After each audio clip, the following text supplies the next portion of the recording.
You get any fights? Yeah. No, I stay That's in my good. own bubble.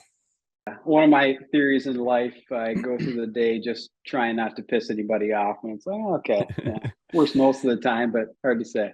Yeah, well, that's exactly it. Just kind of nod your head and smile and bite your tongue. Yeah. I do that a lot. But I mean, we can talk about it a little bit more once we get rolling here in the podcast too. But I put on a couple seminars and just kind of lightly touched on a lot of things as to why I do what I do. And there was probably 30 to 50 people. I think there was 30 people in the first one and probably 50 plus people in the second one, the second day. And you could see some of them, their eyes open up like, oh, I guess I never really thought of it that way. It's like, Nice. but again, Yeah. that's the whole point of doing stuff like this and having these conversations is I think there's so many people out there.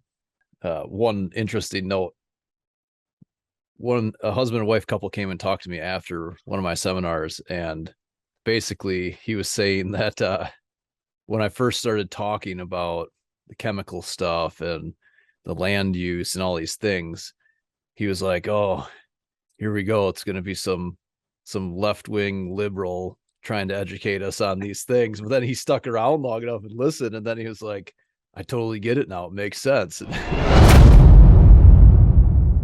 On this week's episode of the Regenerating Nature podcast, we are joined by special guest Joe Stader. He is a physician assistant that has a unique perspective, unique experiences in treating through the medical field. He works with both the English population and the Amish population, which, if you're familiar with the Amish at all, they're completely different with how they view modern medicine and obviously technology. So, an interesting perspective to say the least. We get into some pretty detailed conversations on everything from gut health and beneficial bacteria and how that ties into soil health and the food that we eat, because it all comes from the ground, right? And we talk about everything from kids in the next generation to the previous generation and just, how we kind of see things playing out in the future. So enjoy this podcast.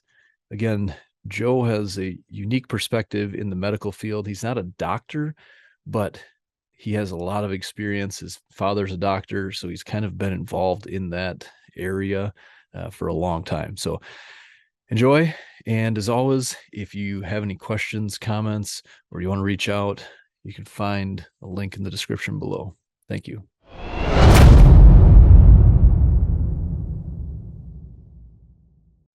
Here we go. Welcome to the Regenerating Nature podcast. In this podcast, we discuss the intersection of humans and industry, the medical fields, the food supply, and how this all converges on the natural elements of our life. Today, we are joined with a special guest, we connected through the podcast, actually, a physician assistant by the name of Joe Stader. And I'm going to let Joe introduce himself and share his background and his perspective and his experience. But ultimately, we wanted to have this conversation to get his perspective within the medical field and how that ties into everything that we talk about on the podcast. Joe, how are you today? Yeah, good, Thomas. Yeah, thanks for having me. And yeah, like Thomas mentioned, my name is Joe Stader, and I reside in Lancaster, Wisconsin, which is just a couple hours south of where these two uh, live. And I'm a practicing PA or physician assistant. And for anybody who is not sure what that is, so I practice medicine in a primary care clinic. My brother-in-law, he's like one of those genius funny type of people, so he refers to me as a diet doctor because I didn't go to medical school, but there is a form of medical training or whatnot. So kind of on my day to day, it's I see patients in clinic, whether that's managing chronic conditions, high blood pressure, diabetes, etc. I deal a lot with acute visits. That's probably more my specialty. Same day appointments, illnesses, etc. And then a fair amount of procedures in clinic, like just finished doing an ingrown toenail, for example. So, but I would say, so I practice a lot of, quote unquote, Western medicine. But then with this particular clinic that I'm at, my dad has owned the clinic for maybe 30 years or something. And he's kind of one of those old school docs that you'd think about, like carrying the black bag or whatever you want to say. So he's always just kind of had a uh, unorthodox approach to medicine. Maybe not too unorthodox, but not into the corporation, more into the private type of practice of medicine. And along with that, there's a large Amish and Mennonite population in this area, so a lot of the Amish and Mennonite come to the clinic for their care, and they don't really come to the doctor for much of anything. And I think where that ties into kind of how I connect with the podcast would be, I get to see this Western medical approach, and oh, by the way, very intertwined with the Amish and Mennonite, and they don't believe a lot of the Western approaches that we use commonly. So they're resistant to medicine. They're resistant to coming in on a regular basis. So yeah, I get that perspective of, two perspectives, I guess I would say, that are quite contrasting. And then the other aspect where I connected with the podcast is Dad has always had a farm, for 40 years. I call it just an exaggerated hobby. It's like way more than what somebody working a full-time job should be doing, right? So then growing up, it was like we always just had to work on the farm, right? Supporting his hobby and doing that, but then it was a good thing just to get a good work ethic and go from there. And he had 8 kids. He and Mom had eight of us, so he had all sorts of labor coming up through the ranks. So yeah, that's I guess that's kind of a simple intro. And I reached out to Taylor and Thomas after a few of the episodes, and it was a time frame where a lot of this, the maybe naturalistic approach is exciting to me. And there was a time where I was trying to prescribe a medication for somebody that had type 2 diabetes, right? And I get a call from the pharmacy saying that this medicine, it's an injectable medicine that does very well to help manage diabetes, but it also is very effective for weight loss. And I think it was just approved by the FDA in November of 2022 for weight loss. So like a whole bunch of people started, purchasing it out of pocket, even though it's quite expensive for this weight loss thing. And it's kind of a frustrating, intersection, right? We've got these medicines for people that, probably could use them very well, but then you got this thing of weight and cosmetics, and I can't get this medicine for someone that probably needs it a little more. And it just didn't make a whole lot of sense to me. And I feel like that mindset kind of wraps into what you guys are trying to do with the holistic land management and regenerative type of farming. Because I think we try to make it complicated as humans, but I think ultimately scaling back and trying to simplify things a little bit is the ultimate answer. So kind of a long-winded intro, but yeah. Nope, that's sense. Good. Yeah. So, when I reached out to you, we had been communicating a little bit prior to lining up this podcast, but the day that I reached out to you, I actually had a really lengthy conversation with my wife, and she's a health coach manager for a big company that's actually based out of California, but she went to school. She has her master's in public health, and her company really focuses on diabetes prevention. And we were having a conversation about this medication that you're talking about. And ultimately where my brain went from there was thinking about how what I'm doing and what Taylor's doing from the agricultural side of things, even where I'm trying to work with more hunters to shine some light on the methods that are being used, but ultimately attacking the food system at the base of this. And then what you're doing, and even what my wife's doing on the educational side, or working with, within the medical system on the top end of it, and how everything kind of meets right in the middle with that consumer. And we obviously know at this point in time that people are fed a lot of information that's not true. And it generally is because someone out there is trying to make money, right? That's that mindset of selling these quick fix, easy solutions. Like, I'll just do this, just take this shot, right? Everything will be okay. Or just buy this product and everything will be okay. It's going to solve all your problems. But that's what got my wheels spinning on this, where we're we're fighting for the same cause, obviously. And your background, being connected with the land through the pseudo or large hobby farm, however you phrase that. Yeah. That By the gives way, you. that's exactly how my kids are probably going to explain that. Yeah. Yeah. Like, I don't even know what we were doing. He has like other jobs, and then he's just farming all the time. And I think that's Yeah. just reality on that scale. Yeah. Right. But it's good because what I'm trying to do is get people to connect with nature, right? And that a lot of that is connecting with where your food comes from. In an ideal world, I think everyone should be responsible for some percentage of their food, and some percentage of their food should come directly from the source. By that I mean they know the farmer, they know the Sidey Hollow farms of the world, they know where they can go out and see the land that food's produced on. But then, obviously there's always going to be a percentage of food that's imported, exported, shipped around. I mean, it really doesn't have to be that way by any means, but I don't think we'll ever get past that at this point in society. But again, connecting the dots there on how prescribing medications to fix a problem that's not really ultimately fixing the problem, right? It's a band-aid. It's not really the solution itself. What are your thoughts on that overall? I mean, and maybe, I don't know if you want to go into more detail on the specific drug, or maybe if you even want to back up and talk more about how you've seen that drug change as far as being prescribed over time. And now, is this the semi-glutide drug? Is that what this is? Yes. Yep. So I know it's called a GLP-1 agonist, and the names I know are basically Trulicity and Ozempic. Yep. So, yep.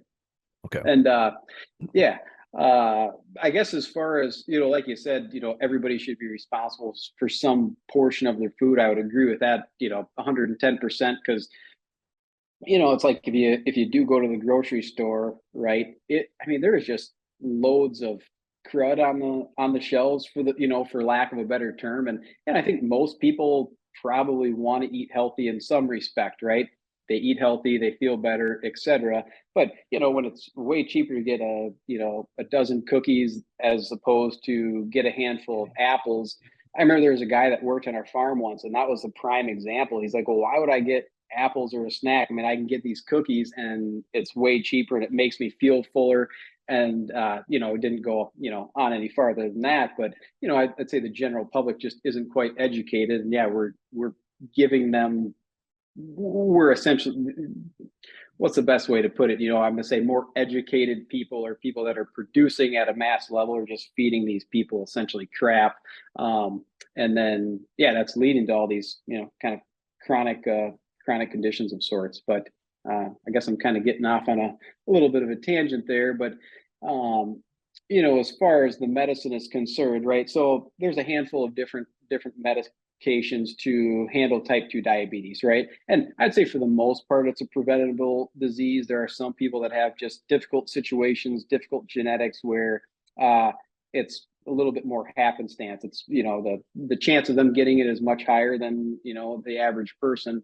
So there are different oral medications that people can take that work pretty darn well, and then as time goes on, right, there's this medication called metformin, for example. It's been around for a number of years, but it seems like the large majority of people that are in this type 2 diabetes scenario are maxed out on that medication, right? So they add another class to help or secrete more insulin.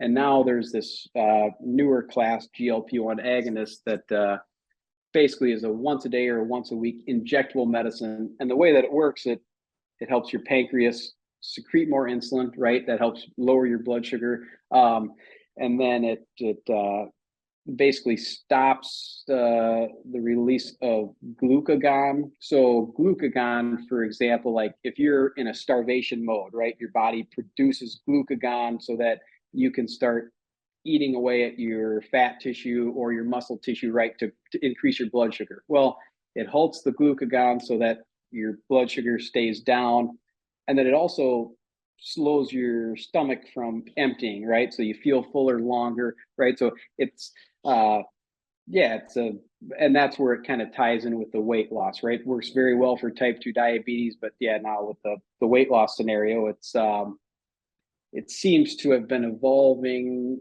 and to me, I perceive it as a little bit more of a cosmetic approach for the weight loss versus, like, again, that seems to be more simple, even though in my mind the production of the medicine and the marketing and the cost that it takes is way more complicated than, okay, reducing the calories and increasing physical activity, right? So, Yeah, that would make too much we sense. think it's simple. Yeah, we think it's simple, but jeepers creepers, there's so much more behind the scenes that is going on that even medical people don't really probably know what's going on, right? So I want to pause for a second, and I'm going to let you explain, but I think it's important to explain the difference between type 1 and type 2 diabetes. And I mean, we can call it what it is, right? Type 2 diabetes is essentially processed food disease, right? Because every time I have this conversation or we talk about things like this, I've got a couple friends that are type 1 diabetics, and you may see this from your profession, but they almost get offended when you start talking about type 2 diabetes, as if like, hey, I was born with this and I have to deal with this crap all the time. And you essentially, your lifestyle chose that path. And now you have that. Yeah. We're not the same. We are not the same. So I think it'd be good to clarify the difference between type 1 and type 2 diabetes. Yeah, no, that's a good point. So we'll start off with type 1 diabetes. Generally, that's more considered like juvenile diabetes, or it generally affects people earlier on in life. So I related back to before how the pancreas secretes insulin, and basically insulin is how our energy goes from our bloodstream. It's a lock and key mechanism to get energy from our bloodstream into our cells, our muscle cells, where we actually use it, right? So type 1 diabetes it's more so like most commonly an autoimmune condition where your body can attack your pancreas so that you quit producing insulin whatsoever. So you're not able to produce any insulin, and then you need to basically inject the insulin for what your body's not doing, right? And then as far as the type 2 diabetes, right, that's generally a little bit later on in life for the most part. And the most common reason people develop type 2 diabetes, it's like you consume so much sugar as time goes on. Well, your body gets resistant to that sugar, right? Your insulin's just overpowered with the sugar. So you get what's referred to as insulin resistance, right? So you need basically more sugar to get that energy into the cells. So in type 2 diabetes, your pancreas is still working. It's still producing insulin, but just not quite as an efficient rate as you should be. And then your cells and your bloodstream aren't accepting that insulin quite as effectively as well. So hopefully that kind of makes sense there. Yeah, no, I think you explained that well on, at a level that everyone should be able to understand that. So thank you for that. Yeah. On those medications that you were mentioning and how they affect the body, I've also read, with the weight loss thing that, and this is one question I had, but you can actually lose a fair amount of bone mass and muscle mass with prolonged use of this. Now, is that coming from the medication itself, or just the fact that when your appetite's dropped and you're not consuming as many calories, that you're just not packing on the nutrients that you need to maintain or develop the bone mass or muscle mass? Oh, that's a good question. And to be straightforward with you, I guess I'm not exactly sure. My gut feeling would be it's probably a little bit of a combination of both, right? And we medical people, we tend to, if there is is it A or B, we tend to say, okay, it's probably a little bit of a combination, right? But yeah, I I don't know. You could look at it one way in the sense of, okay, I'm taking this medicine so I don't have to do as much for physical activity. So there probably is an aspect where if you don't use it, you lose it, which would be the bone mass. And if you see any of these advertisements for these medicines, it's like, oh, this can help control this disease. Oh, by the way, in conjunction with diet and exercise, right? And you see these happy people on the television and all that baloney. But anyway, but then, as far as is the particular medicine causing the muscle loss and bone loss, I couldn't tell you confidently, but I guess it wouldn't necessarily surprise me because this once a day injection and once a week injection is just kind of I don't necessarily want to say a shock to the system, but it's just something that's kind of abrupt and different. And as you know, biology just doesn't do well with abrupt changes like that, I would say.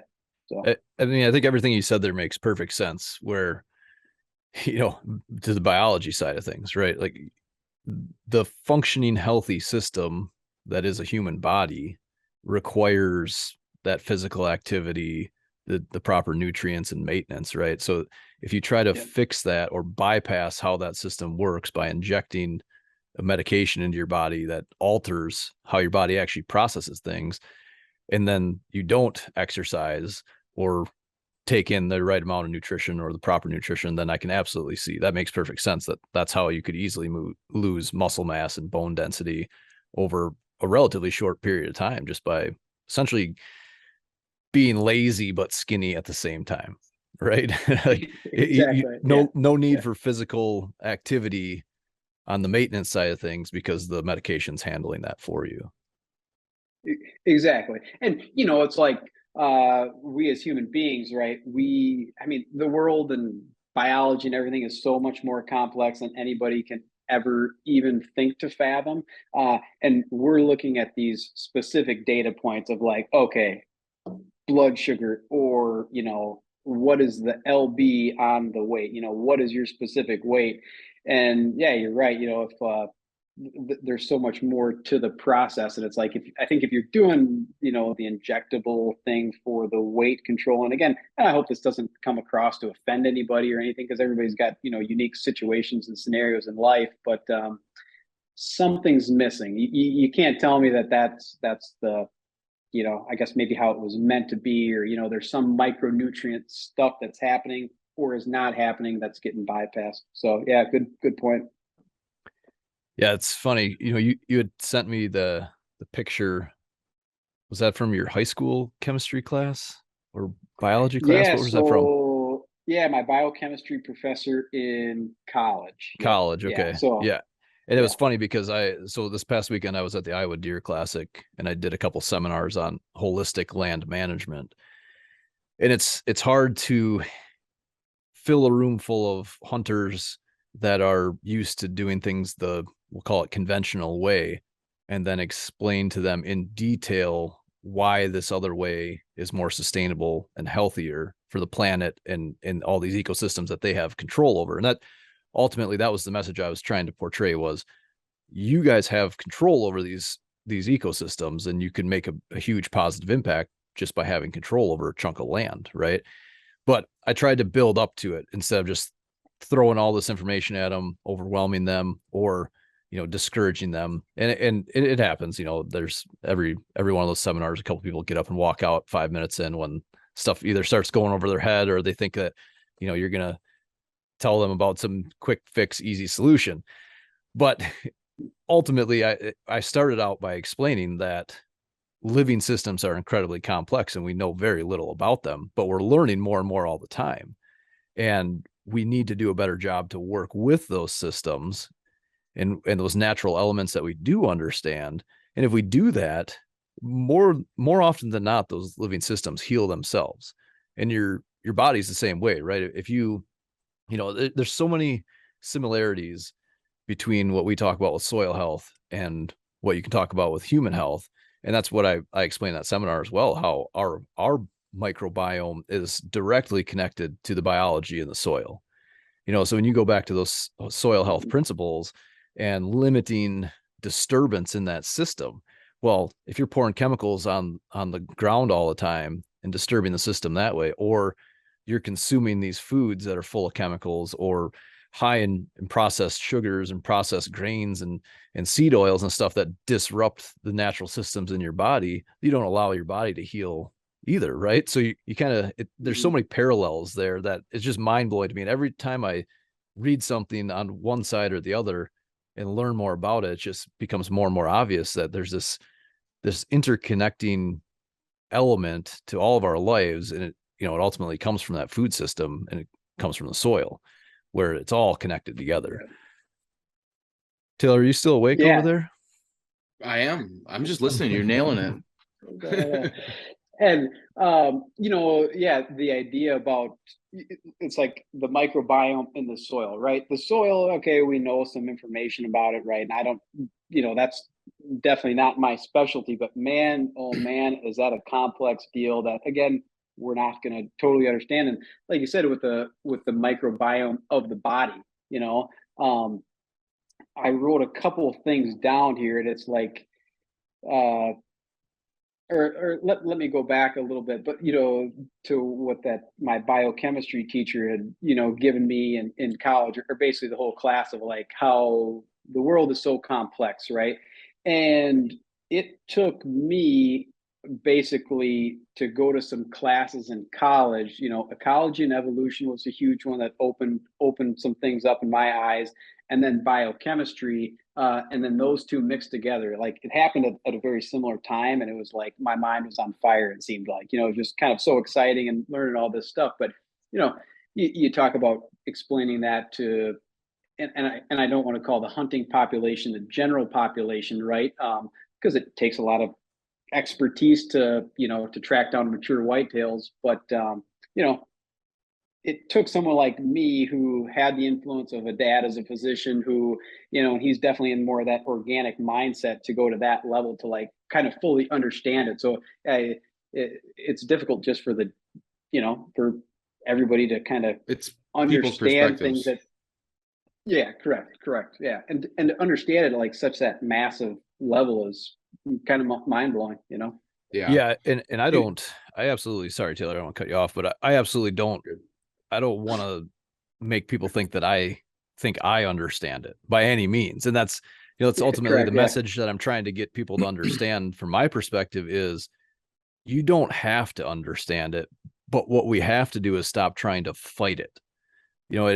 Correct. Every time we try to fight these natural components in our life through medications, like we're talking about right now, through monocrop agriculture, where it's just not natural, and that's why we have all the weed issues and stuff like that within crops, because you're constantly trying to fight something that's not natural, and nature's trying to heal itself.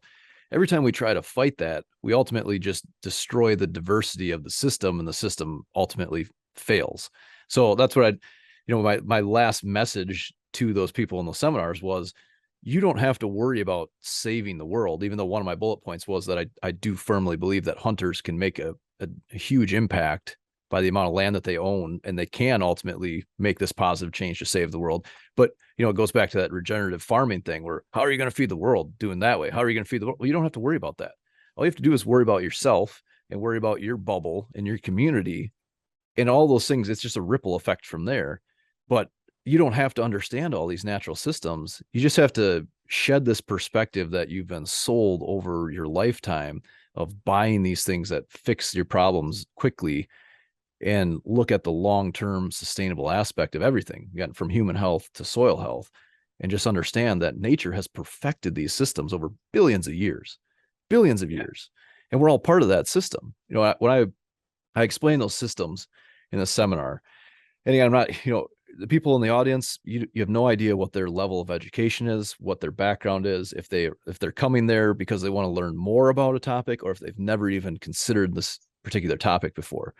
But I always try to break things down as simple as I possibly can. I've got a 2-year-old and a 5-year-old at home, and I find myself all the time, like I'm trying not to be a philosopher by any means, but it's hard to explain some things to kids without being somewhat philosophic.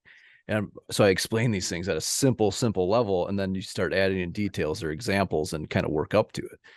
And the way that I explained that when I started that, back to the living system aspect, At its simplest form, every system is made up of an input, a process, and an output, right?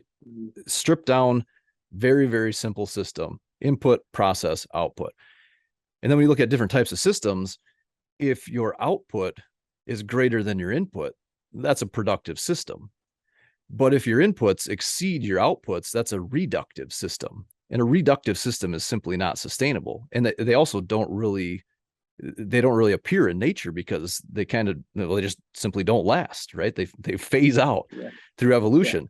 So then you start talking about these systems, and I start and I use like the chicken and the egg as an example, where as looking at it at a higher level, from a simple approach, you have a chicken that consumes a grain and converts that grain into an egg, and then a byproduct of that process is the manure that comes out of the back end of that chicken, right?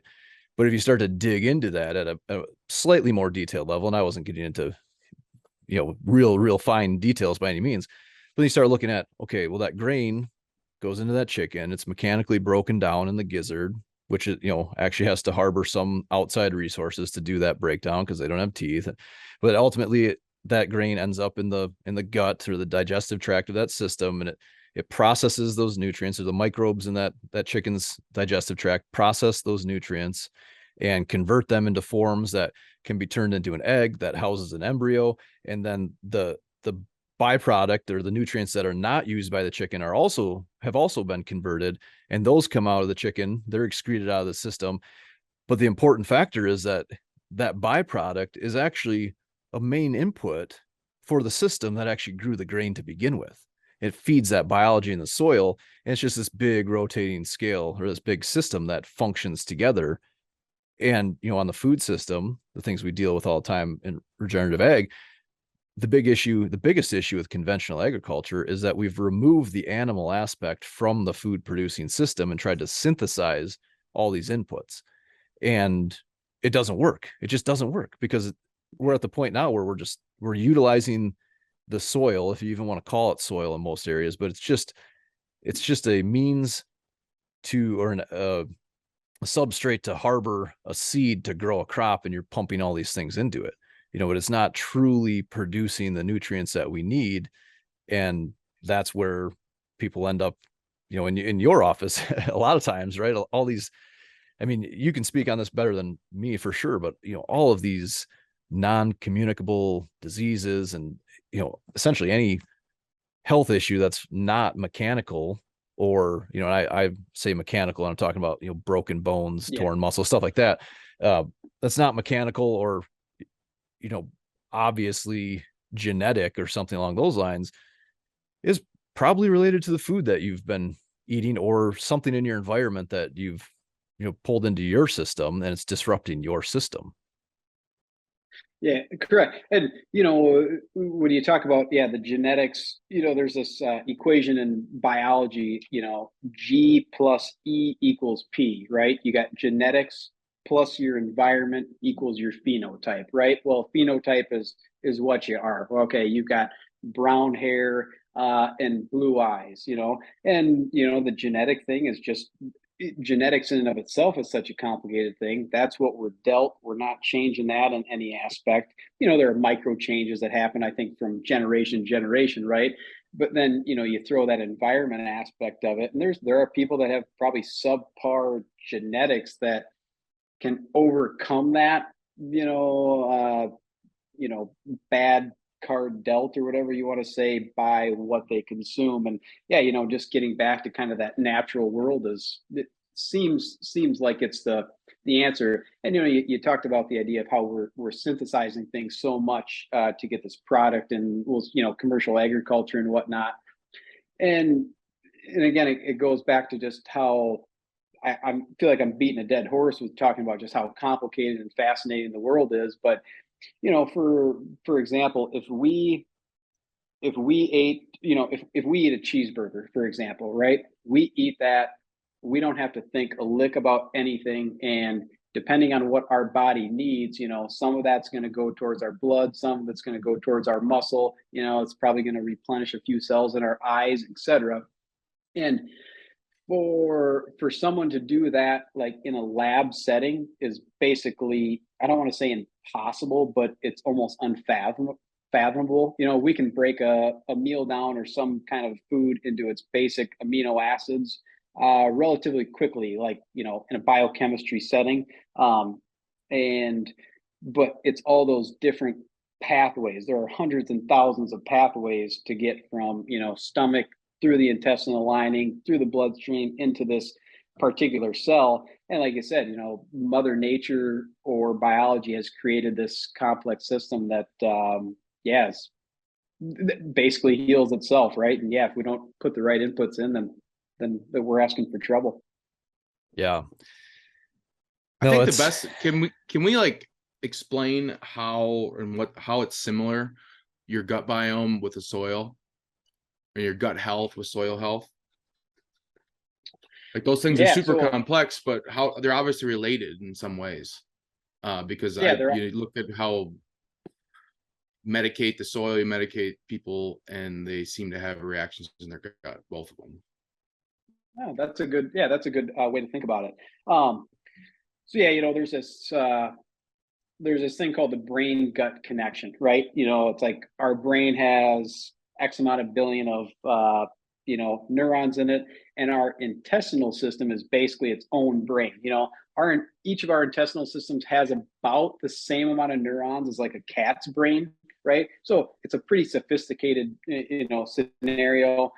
But then even more on top of that is like our intestine is lined with so many bacteria that are basically helping us break down food, helping us process some of the micronutrients. And whether it's the bacteria byproduct or human beings giving us nutrients, etc. And how does that relate to soil health? It's like, if you take a teaspoon of soil, I mean, I don't know what the term is or what the number is, but man, there are just so many tons of bacteria in just that small sample size, right? So we are humans, right? We're got muscle, skin, bones, etc. But if you think about it, right, there's like, I think, yeah, let's see. I got a couple notes here, but there's like 50 trillion bacteria that live within our GI system, right? So humans, there's like approximately 100 trillion bacteria that just live symbiotically with us as humans, but 50 trillion are just in our guts, and like they're doing the main machinery, they're doing the main work. And I think that's the same thing in the soil setting. So when we're taking all these chemicals, antibiotics, etc., at an extensive rate, we're killing a lot of those bacteria, and they're just not functioning quite like they should. It's the bacteria sense. So this is my same example. I think I talked about in a different episode where I met a guy that just sat down and ate a pound of raw meat, and he was explaining that we have all the necessary bacteria in our gut and in our intestines to essentially process that and handle that in its form. But when we move towards cooking the meat, then we lose those bacteria that fight against the bacteria that make you sick by eating raw meat. E. coli, right? Is E. coli the thing that makes you sick from eating raw meat and bad eggs? It can be. I mean, we all have E. coli naturally in the intestinal system, but there are different variations of E. coli that are detrimental to us, right? And then there's salmonella and things along those lines. So yeah. So those things are in your gut already. You mean E. coli? Yes. Correct. Yeah. I mean, there are, I don't know how many strands of bacteria are in the gut, but man, it's a boatload. That was his reasoning, because he's eaten raw meat his whole life. He doesn't get sick from it at all. And he wasn't like selecting high quality meat. He was literally buying cheap burger and like chicken from the store. I think he was shopping at least organic. Sure. But it wasn't like a serious selection. And then you wonder too if that's what his microbiome has kind of evolved or adapted to be able to handle that. It's like you give that same guy a McDonald's cheeseburger or something like that, and he's going to be, blowing out both ends would be my guesstimate, right? Because that's just like for sure. such a shock to the deal. Yeah. Well, also, if you think about it, it's the psychology of eating, right? If we all ate just like my cattle eat, where you just eat the thing that's put in front of you and don't worry about it because that's what you're supposed to do. He's completely separated his brain from consuming food. He's like, oh, I need this meat. I'm going to put it in my body as quickly as I can. And the theory is if I cook it, I lose some nutritional value. Plus, why would I even waste the time to cook it? I'm just going to eat it anyways. Yeah. He's not like setting candles and like having a dinner date, eating a pound of burger, but it's separating the emotion from it too. And that, you make a very good point there, because it's like, look at what we as humans have done with food. It's okay, we go celebrate something. There's food and then if there's a funeral, it's a sad situation, we have food, and then oh my god, I went to a funeral last week and it was straight out of my childhood. It was mashed potatoes and turkey, what is it called? Like, it's like noodles that are super thick, and it's chicken noodle soup or chicken noodles. Gotcha. Yep. I think it's just chicken noodles, but it's not chicken stroganoff or something. Like thick noodles. Yeah, but then they put that on the potatoes, and I remember eating that as a kid too. I was like, oh my god, this is an aggressive meal. Probably delicious. Good for the winter. Well, Joe, you were a wrestler too. I mean, we were psychos. We were talking about Jared Denard before we got on here. We used to eat just the most disgusting things after wrestling was done. And think about all the things you do with your wrestling buddies. I don't know. We literally just drank Coke because we were addicted to the carbonation and loved it so much. And then you'd eat like shit when you're able to. Yeah, exactly. It's like, then there'd be days where you'd cut back from food for a little bit, and then your body's craving, like, just give me some sugar, give me some fuel. Whereas like you go back 1,000 years, it'd be like, oh yeah, you go up to a blueberry bush and then you hose the blueberry bush. And it's like, it's just such a different dynamic there. Yeah. Eat the meat, just eat the meat and eat the stuff that's growing out of the ground that you don't get sick from. Can I tell you can I tell you my wrestling story? I used to wrestle, but I was like a string bean in high school. You got a good wrestling name too. Yeah. Well, yeah, most of my family's short and stocky, the old brick shit house analogy, right? Well, you got a good frame for wrestlers. A lot of good wrestlers that were 6'4". Yeah, but when I was a sophomore in high school, I was 6'3", 140 pounds. So you couldn't pin me. You could not pin me because I could twist there was a kid from Mineral Point that probably was that right around your time. Yeah, there's Mineral Point had some powerhouses. I'm saying there was a kid that was exactly that, 6'3", 145. Yeah.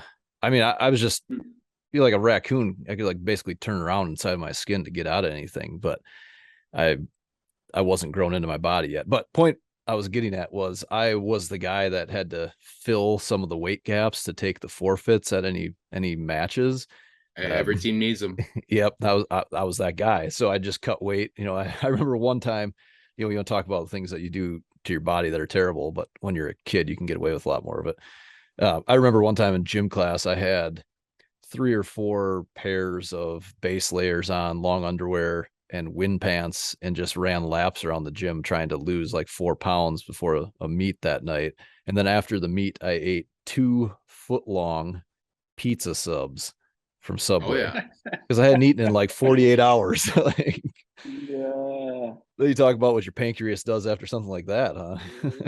Yeah, it's in a shock scenario for a little bit. Yeah, and it's funny, it's like when you're young, you're flexible, right? It's like, and you can just deal with so much more kind of negative stuff. I use the example of like alcohol intake, right? These kids that are 18, 19, well, I guess we'll say 21, and they can go out and till 2 a.m. They wake up feeling good the next day, and then you hit 30 and it's like, a couple in and you basically ruin the next day. So I just had a theory on that exact scenario. You know how men, what is the age that men are supposedly finished with developing their brain? Like 25 to 27, right? Oh, like 99. 99? Sorry. Isn't like they're like I'm being sarcastic because I would agree, like 25, 27, that age. I'm being sarcastic. I think my brain was like, dude, enough. Because I turned 25 and he's like, no more. You're gonna have terrible hangovers now.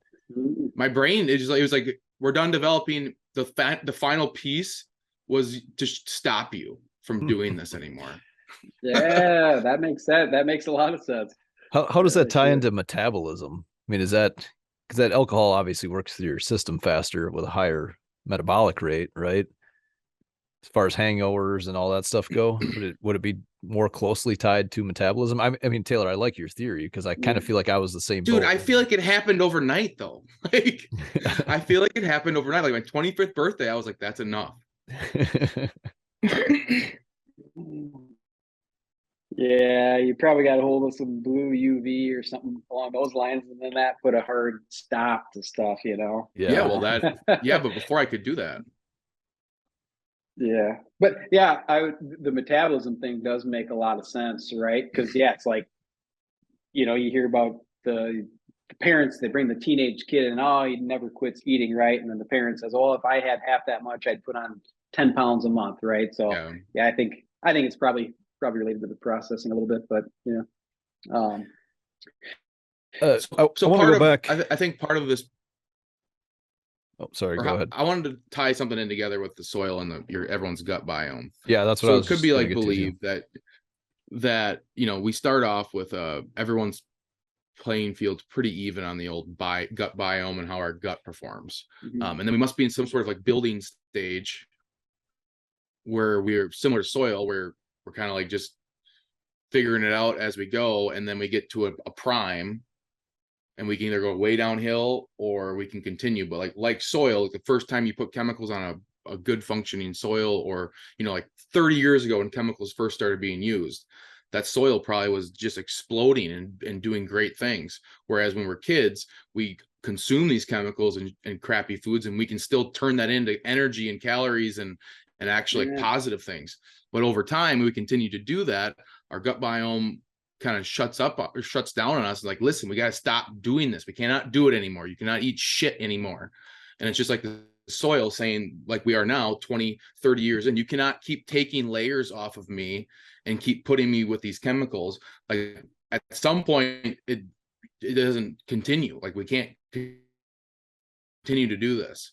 You think about how similar those two things are. Yeah, because your buffer when you're younger is so much larger. Yeah, like you put it in a very nice way of like, you get the layers taken away, layers. It's like, when you scratch your skin, right? You can scratch for a while and then eventually you break the layer of skin and you start bleeding.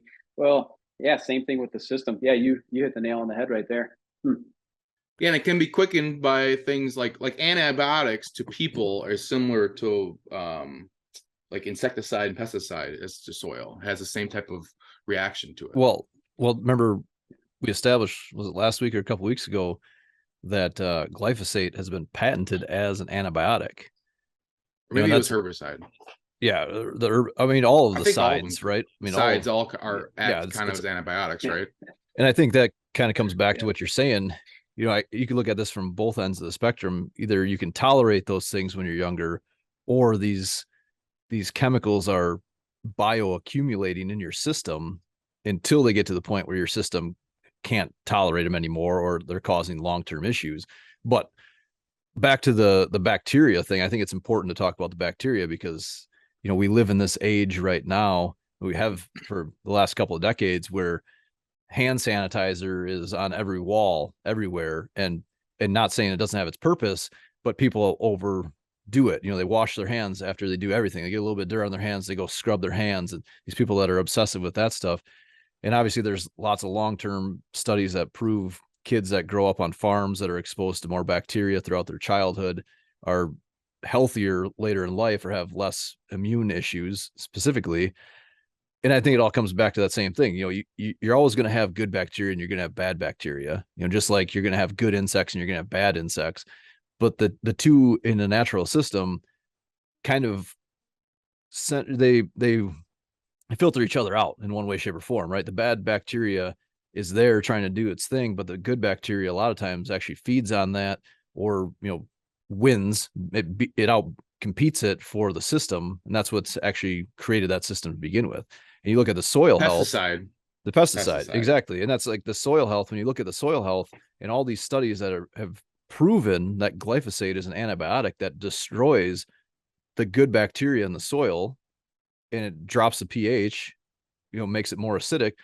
And at the same time, they know that whether it's the absence of the good bacteria or the chemical itself, but it also promotes the growth of the bad bacteria, which causes all these other issues down the road. And there's a lot of research studies out there that are showing more and more of this through these disease issues that we're seeing with a lot of these cereal grain crops and even soybeans and stuff like that, where they're getting affected by this bad bacteria that was never a problem before glyphosate usage and long-term glyphosate usage. So as it's destroying all that bacteria in the soil, again, synonymous to the bacteria that's in our own gut health or in our own gut system, you get rid of the good bacteria, then you expose yourself to the bad bacteria. And then on top of that, then the antibiotics just don't really work real well. I mean, you could probably follow up with that, Joe.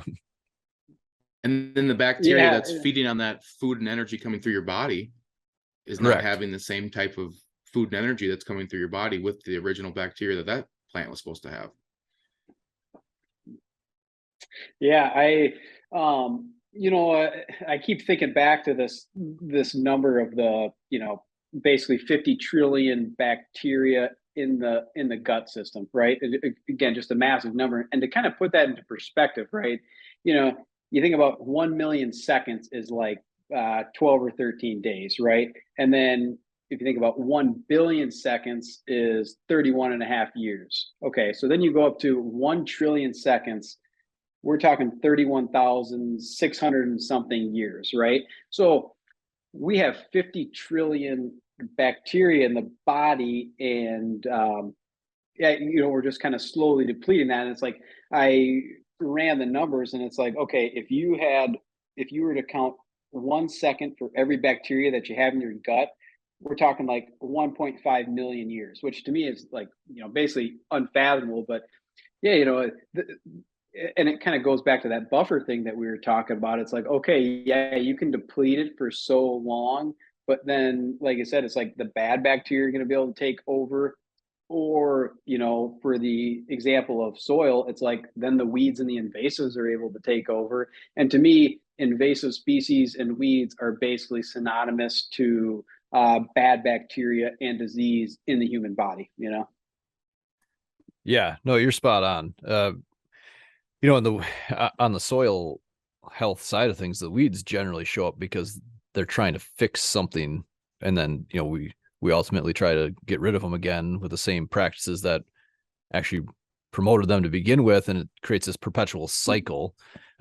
But you're spot on. I mean, you're opening the gap there, and again, that weed's there because the soil's exposed or the soil's deficient in some nutrient, and it wouldn't be that problem if the system had the diversity in it to harbor or sequester that type of nutrient that the soil biology needs, or the ground wasn't exposed to begin with, which wouldn't have allowed that invasive or the weed to even grow to begin with, right? So that's exactly it. I mean, when it's you look at this on like a political scale, or like when you look at society as a whole throughout history, it's kind of that power vacuum concept, right? Where if you have a really bad leader, if there's not a good leader to take his place when he's gone, then there's usually just going to be another bad leader or potentially a worse leader that fills that void. When you have that niche or that void in any system, it's going to be filled with something. So you can either let it be filled with the good thing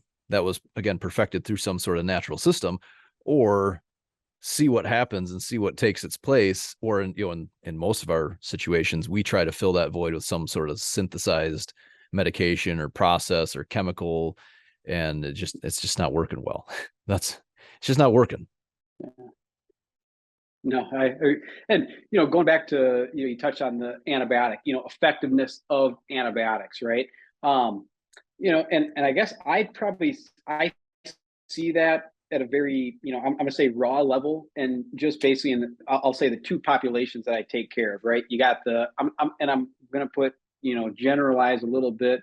So whatever, but you got the English, and then you got the Amish and or Mennonite, right? And though the Amish, they are not excited about antibiotics, right? They're very resistant to even using them, because I think, yeah, they kind of understand that holistic approach. But when one of those guys or gals comes in for an infection, and when they have an infection, they do it big. It's like when the Amish come in, they're doing it big, no matter what they do, right? Well, they do everything big in life, I guess. They're just, yeah, they're funny people. But amoxicillin really does a good job for them, right? You don't need to go to that second or third class of medication because there's that resistance, right? There's probably naturally some resistance just because they live in the same world, or we all live in the same world.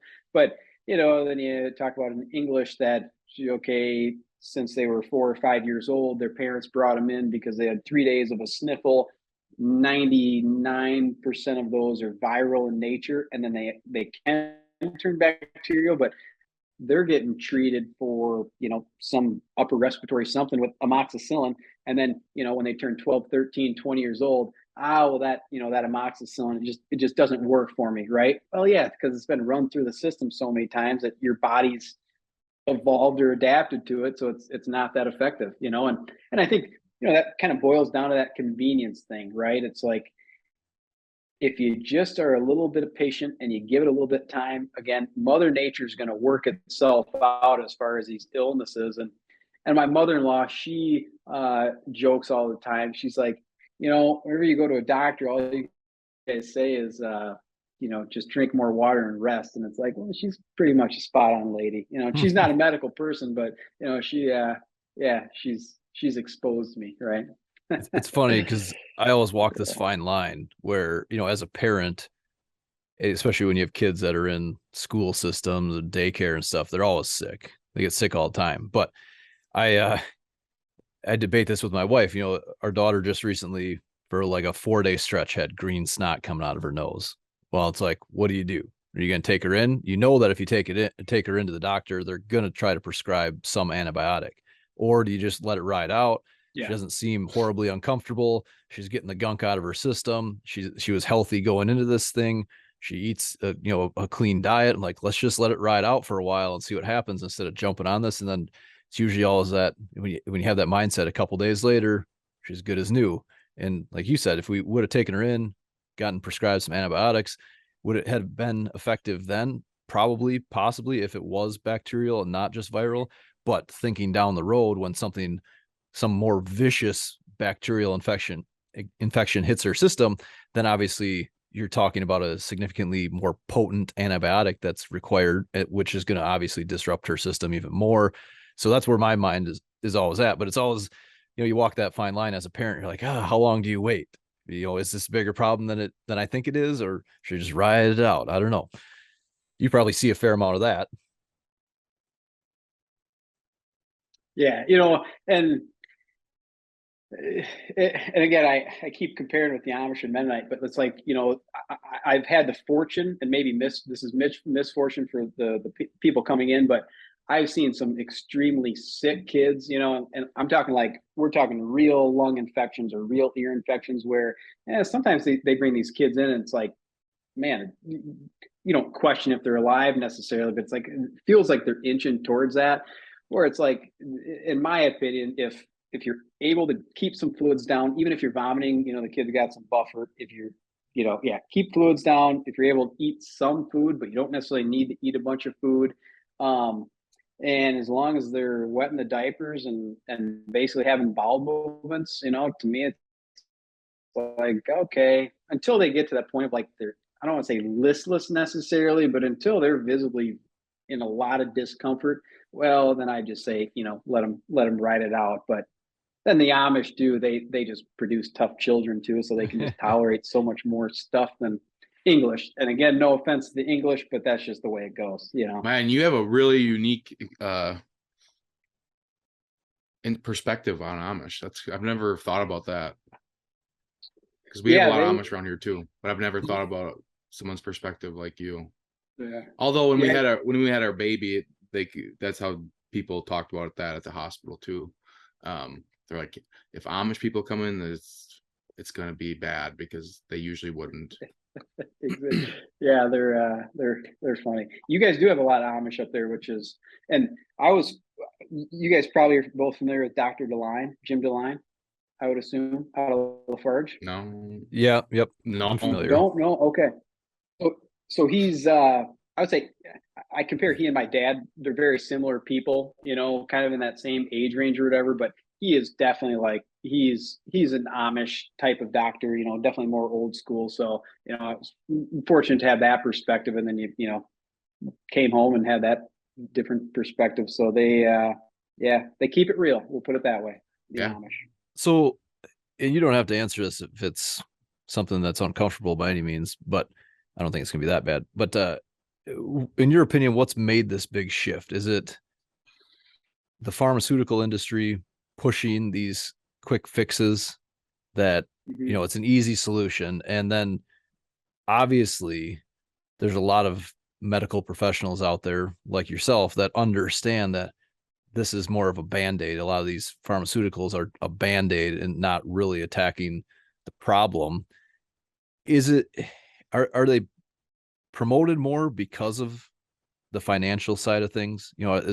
Especially in a bigger hospital or bigger medical system, these doctors getting a cut of every drug that they prescribe.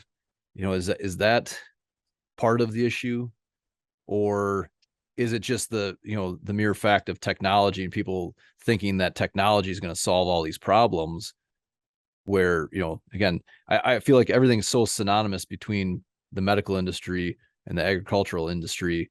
We know at this point that big pharma and big ag are a lot of the same companies. They're all tied together selling bullets and band-aids, right? So is that ultimately the issue here? I think it's a large part of it, because if you think about it, the only country in the world, as far as I'm concerned, or as that I know, that can advertise pharmaceuticals is the United States, which is like, that is so out of whack, right? So then you get that where people see something on TV and it's like, oh well, that, again, I used that example before, but that person is happy and they're skipping and they're jumping on television and they're taking this medicine, so that's going to be good for me. And it's like, yeah, baloney if they're taking that medicine most of the time, right? There's exceptions to everything. So definitely there's an aspect of the pharmaceutical advertising, but then you mix that in with the technology and just we're able to access so much more information as time has gone on. And it's like, so they're able to visually see that. But then I also think there's a huge aspect, and this is it's just kind of more of a cultural shift, but it's that instant gratification with things. We expect, and I shit on social media quite a bit, right? I'm not into Facebook or TikTok or whatever the stuff is out there. And I'm not criticizing people that are, but it's a tool that people can use, and I think there's some good aspects to it. But I think when you get it into the hands of the general public, it's just kind of spreads like wildfire. So, I guess to boil that down, instant gratification, number one, I want to feel better right now. Number two, pharmaceutical advertising. And then you mentioned the idea of like, okay, are doctors getting cuts of certain medications that they prescribe, right? And I've certainly heard that, from a distance. I've never experienced it firsthand, or if I have seen it firsthand, like whether when I was a nursing assistant or in rotations or whatever, I was oblivious to it. I wasn't able to, put my hand on it. But, when you do mention that, it brings me to a funny example that I was talking with Dad a couple of weeks ago, maybe. And he was talking about a fellow that he graduated medical school with. So yeah, he's in that, upper 60s, lower 70s age range. Owned a clinic, and I'm just going to say it was in the Midwest, right? Not that anybody's going to figure that out, but he was a sole practitioner with a group, owned a private clinic. So this would have been 30, 40 years ago. And that clinic invested in the tobacco company, right? Because at that time, tobacco was, making a lot of money. I don't think the intention of this individual, even though I don't know who the hell it was to say, hey, I'm investing in tobacco and that's going to make my profit go way up, right? Because generally when people start tobacco and they have issues with it, there's a lag there, 20, 30 years, right? But it is just kind of crazy that, okay, a medical person, even though they knew tobacco was tough at that point, was still investing in it just because of the sake of the, instant gratification or that money, income. So to help sustain their business. So yeah, well, that makes sense. I think the root of most of our problems in this country is people like to make money, and people like to make a lot of money. Yeah, like they just like once you start making money, just can't get enough of it, and that's ultimately the issue with the pharmaceutical corporation, right? Or corporations in general. I mean, I don't know. We could probably dig up the numbers if we looked a little bit, but you look at how many lawsuits are out there with Monsanto or any of these other big companies, right? But even the pharmaceutical companies, and they look at that on the corporate scale. They look at it, what's their profit on this? So if they, if they're going to make $20 billion on some drug, but then they know they're going to have to settle out lawsuits for $10 billion, they're still making $10 billion in profit. So despite the fact that it cost human lives and there was this massive litigation involved there, they still profited a huge amount. So it doesn't matter. You just said, what's your equation from earlier today? Yeah. Input, process, output, right? That's exactly it. Exactly. Yeah, that's good. Yeah. That's as simple as these businesses are too. And the thing at the end has to be profit. And the math makes sense. Keep doing it. Yeah, no, exactly. And that's why it becomes such a problem when, this money is involved in every aspect, from politics through the medical system, through, these driving forces in agriculture, that really ultimately are coming down to this linear production model of produce the cheapest, fastest food we possibly can, and then don't worry about it because we'll just medicate on the back end and compensate for this, but it's shortening everyone's lifespan, or certainly their quality of life across the board. So it shows it's good proof for businesses too. The number one profit machine in the entire world is to take advantage of our human, just natural ability to want things easy, and to just want to see innovation and want to see that a problem that was yesterday is solved tomorrow, and I never have to worry about it again for the rest of my life. If you can fight against those urges, because that's the root cause of all of this. Yeah, because business people who want to make money see that it's an opportunity. Like if we used to do these entrepreneur type like workshops, and that's literally part of the process. If you don't have a business yet, think about the things and the problems that you can solve, and then either decide to solve them faster than your competitors, or cheaper, or better.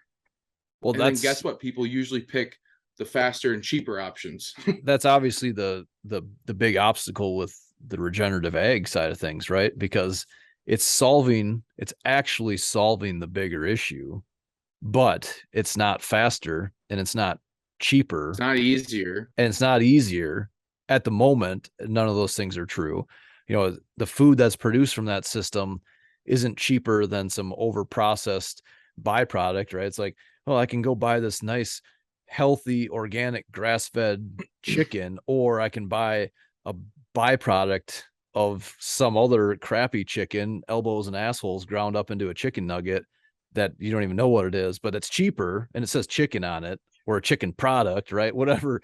And that's what the trap that people fall into. And that's obviously, it affects the lower income tiers in our society a lot more. But we talked about this, I think, in one of the very first podcasts that we did here, about how food prices have went up so much, but food should be expensive, right? It should be the most important thing in your life, is that food. So if you're going to skimp on your finances somewhere, it shouldn't be food, right? Imagine if we looked at it like gas.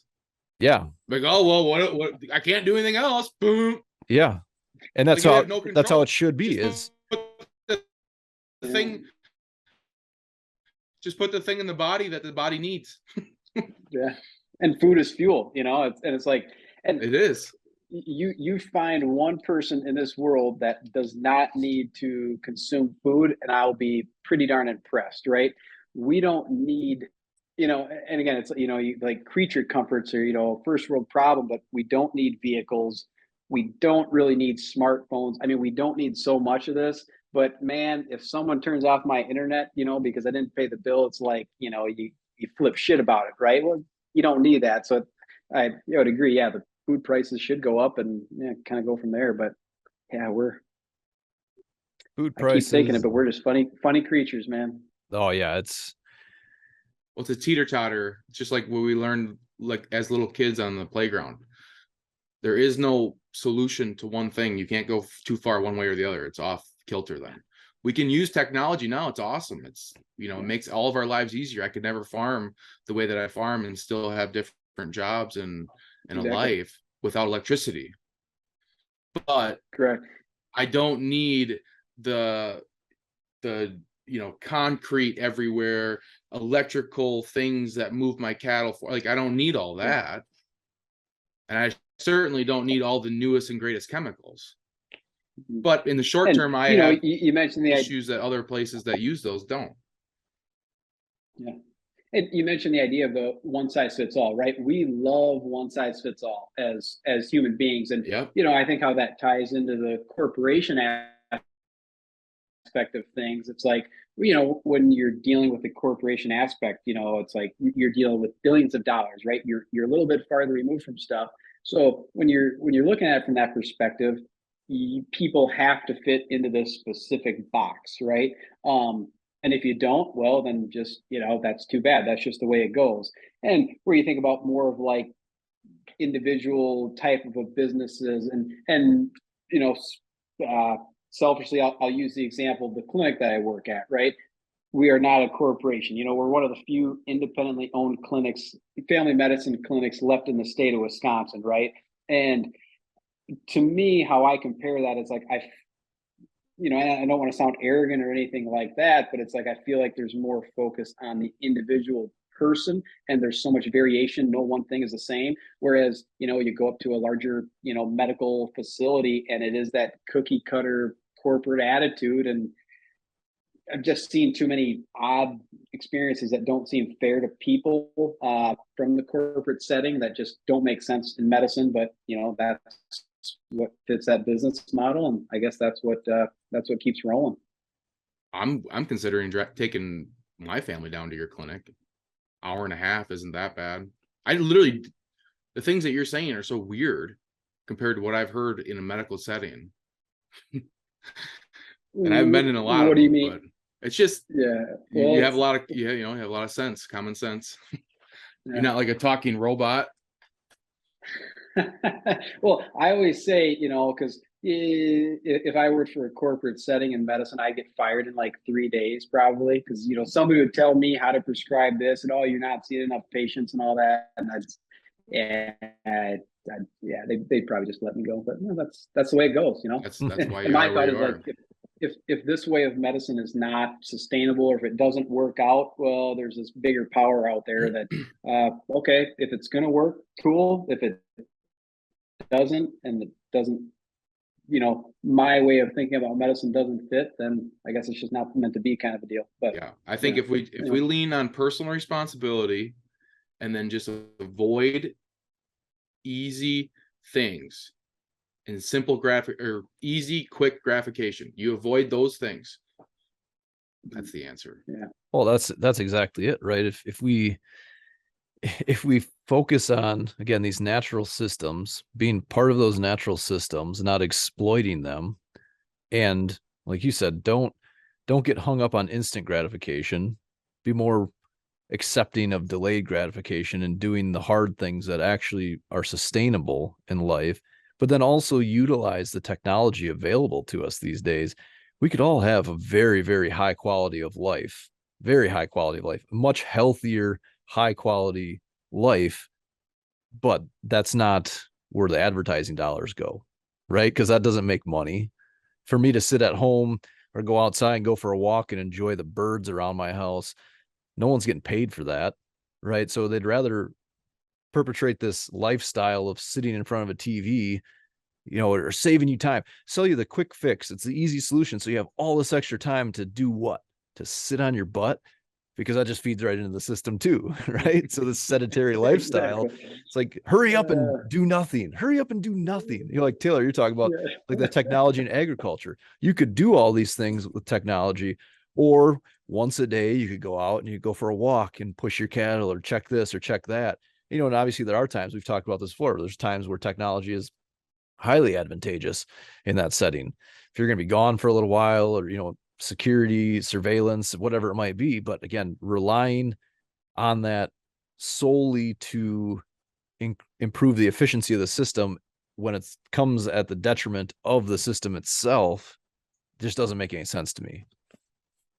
Yeah, well, you need well, that's the good, that's we need more people like that. I think it's just natural for people, you know, to want things easy. Simply put, that's the personal responsibility side. It's like we need to start pushing more complex thinking, pull back the layers. Every single topic we talked about today is not as simple as even what we have just talked about. No, definitely not. All of these things are, because the other side of this too is, if you've been eating, it's the same thing with the soil. If you've been eating like shit, and you know, if you live that lifestyle, you probably should take the medication. You probably should. You know, like you can't, because I have some people that I know that are like that. It's like they're like anti-vaxxer, but then they eat McDonald's every day. It's like, bro, listen, if you're gonna be that person, if you're claiming, like, if you're saying these things like that, those two things do not go together. They do not. Yeah. And there's like, you can't, like, you certainly cannot go both ways. Like, I'm not taking any medicine, but also I'm just gonna eat all this crap. Yeah. That's put here so that I take the medicine. You either follow their rules or you don't. Yeah, there's that natural law out there, you know, and it works itself. But you know, going back to the thing of like doing something basically difficult or hard in life, and it's like, you know, I hear this all the time. It's like, and maybe you guys hear the same thing, but you know, I deal with a lot of farmers and, you know, blue collar type of people, and the thing I hear over and over again is kids just don't want to work anymore, right? Kids just don't want to work. And I think that's every generation. There's some aspect of like that generation doesn't work quite as hard as, you know, as we do. But I think it does seem to be a little bit more exaggerated with, you know, just kind of this overconsumption of the technology and whatnot. And the other thing, I was talking to a fellow the other day, and he goes, you know what, my kids, they're on these video games. And you know, my kids, they just don't want to learn, right? They don't want to learn. And I'm thinking to myself, like, you know, we're complaining about this next generation that doesn't want to work, that doesn't want to learn, but who are the role models, right? Everybody needs some version of a role model to look up to. So it's like, okay, if my mom or if my dad or whatever is doing something, I'm probably going to follow in their footsteps to some extent. So if I do have a good role model, it's just, you know, that's going to teach that kid to go to that next level. And, you know, it's like, you know, you talk about going out for a nature walk, right? And how that benefits just health in general. It's like, you know, you go check the cows, or check the fences, you move the cows. It's like, that's helping out your mental capacity. That's helping out your physical, whether it be cardiovascular, respiratory. You know, one of the biggest things for like bowel movements and constipation is like, just get out and move, right? You're going to move through the system. That's so true too. That is so true. I had some real rough times when I was living 8 hours on a computer at one of my old jobs, and that's got the best movements now. No, you're spot on. Actually, most consistent. It's funny. I can tie all this together. When I first when I got my full-time job, the previous job to being self-employed, when I first started working there was a McDonald's right across the street, essentially. And I was never really a big fast food eater, but all of a sudden it was like, oh, look at this. I can be so productive with my day, and I can just bump out. Yeah, whatever it was. It didn't matter, right? Little bing double. Whatever was on the dollar menu. Yeah. I'm not a connoisseur of it by any means, but it was funny because the first $1.37 menu, man. Yeah, times are tough. I think the first 8 months or 10 months that I worked there, I ended up going to the emergency room because I thought my appendix may have ruptured. And it was all like my older brother, his appendix burst. And then I had a cousin that his appendix burst, and it all happened within like a 6-month time span. So then I had this horrible pain in my side for like 3 days, and it was just like unbearable. And I went to the doctor, and it was basically just like digestional tract distress in my intestine or something. They're like, here, drink this cocktail and avoid crappy food for a couple days, and you should be good to go. And that's what I did. I just like, it was basically like you right back in there. Yeah, it was like Pepto-Bismol that probably had some sort of laxative in it. But it came exactly what you said. Like I was always a very active person. I grew up on a farm, outside working all the time. I went to college. I played football in college. I was moving all the time. Even my job before that, I was doing a lot. I was an intern, so I was doing all the grunt work, and it was for a power company. So I was always active. And then all of a sudden I get this job where I'm parked at a desk all day, and the fuel that I'm putting in my body is about the worst thing you can put in your body, with, in combination with that lifestyle, especially. And that was exactly it. I mean, once I just started moving around more, and then I just got back into an exercise routine and never had an issue again. So it's crazy how it's not crazy at all. I shouldn't say that. It's not crazy at all how connected our lifestyle and the foods that we eat are to our health and happiness. And that's the problem, though. What you were saying, Joe, about kids in this generation that don't want to work and don't want to learn and so on, and how it does come down to the role models. I have this saying that I use frequently, where if you don't like how your kids are, or you don't like how your dogs are, it's your fault. Right? Ultimately, it's your fault.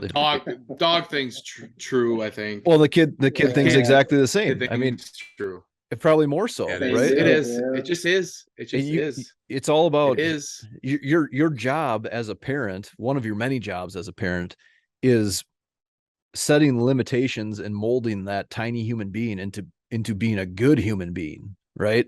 And that, at the end of the day, my wife and I talk about this frequently. Like, at the end of the day, all we care about is that our kids are happy and they're not assholes. That's really it.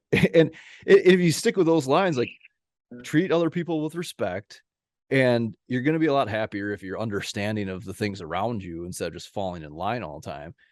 Things just kind of come together. But you set those limitations so that they don't fall into some trap. It pains me, especially this last weekend, being at the Iowa Deer Classic, and no offense against the Iowa or the Deer Classic in general, but offense taken. Well, it's just watching all of these people walk around, and you see these 5 to 10-year-old kids that look like the Michelin Man. And I'm like, man, like, what are you doing to that kid?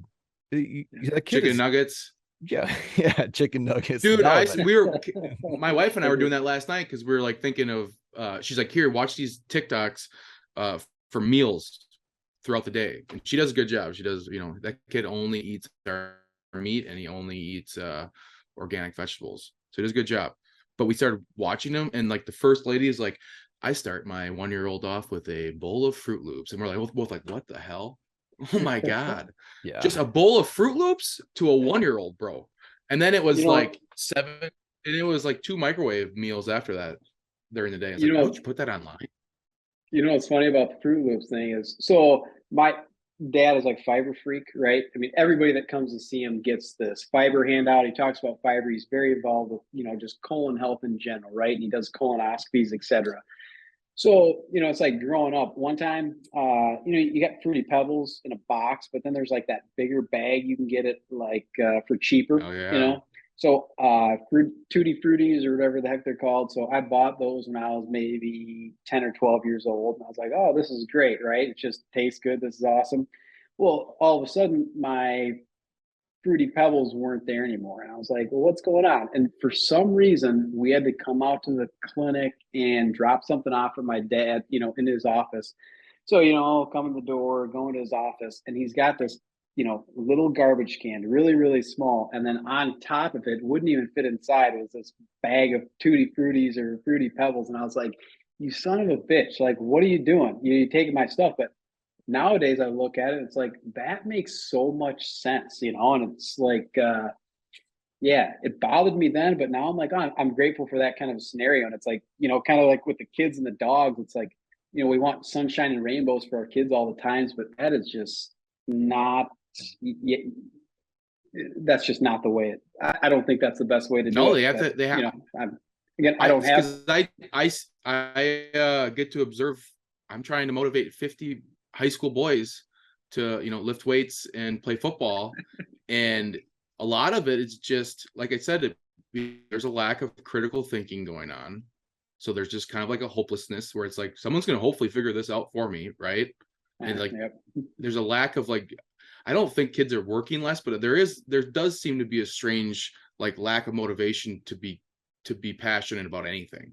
Like even any, I tell some people like, I'd even be cool if you were passionate about video games. Like you just need to find some sort of passion. Like that's what I'm seeing, the biggest thing, the difference. Like usually, like think about your friends in high school. Like somebody was obsessed with something. And like I don't even see that right now. It's certainly not like physical activity. I've been grateful to talk to people that are 80s, 90s, and I always ask those people, it's like, what's a nugget about life in general, right? They don't have it all figured out, but obviously they've done something right, or they've had a lot of good luck over those years. And it's the number one thing is like having a mission in life, just to keep on going, something to focus on that's not in the gutters. But a lot of wisdom out there. I believe the old time and wisdom thing now too. Old people, I'm like, oh man, you must know a lot. As long as you're open your mind, as long as your mind is open and you think critically at all times, because there's lots of people that just go through life in autopilot, and that hasn't just started now. That's been going on for years. Because correct. I mean, I've met a lot of old people that I was like, what? Like they don't know anything. Yeah. Because that's another thing with kids too. It's like you can't always be listening to every single, because you have this thought of adults that they must know the things that they're saying. There's also a lot of people that don't know what they're saying when they're saying these things. A lot of people. So you need to learn how to, like, the critical thinking thing is the most important. It goes with everything. It goes with thinking about the things that you're eating, the farming, and it goes with just like what we need probably most in our society, where people just to take care of themselves and think more about the situations and actually peel things back. No, you're spot on, because especially now with the whole misinformation campaigns that are essentially just another leg of propaganda, where they can control what they want you to believe.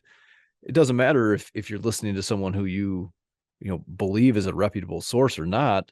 If you learn something new, you should at the very least go and vet that information.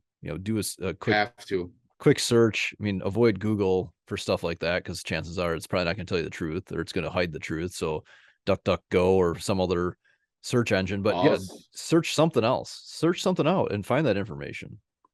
Well, it's a super valuable skill. Even just that, think of that in people's brains. If you have the skill to like absorb some information and then not just take that information as like, oh, okay, that must be true, I'm going to go live my life. You need to go and like, I don't care who's telling you it. I tell the kids that if I'm telling you something, you can go look and search and vet it.